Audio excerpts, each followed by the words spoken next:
Uji coba drone pengukur suhu tubuh dilakukan pada Senin siang. Drone ini dilengkapi alat yang akan terkoneksi dengan layar kontrol, sehingga warga yang alami suhu tubuh tinggi akan langsung terdeteksi.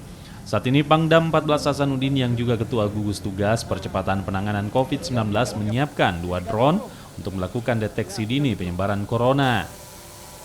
Selain drone, tim medis juga disiapkan untuk penanganan corona. Jadi memang tadi kita sedang melakukan uji coba drone.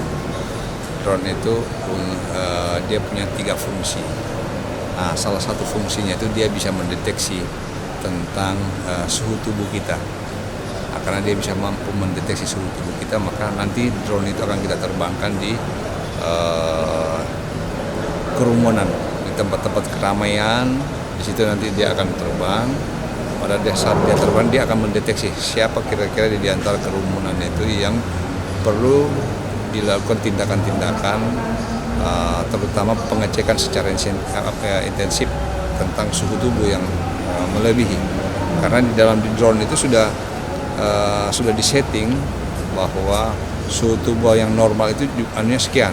Begitu dia melebihi, dia akan bunyi alarm. Nah, itu sudah disetting seperti itu. Nah, jika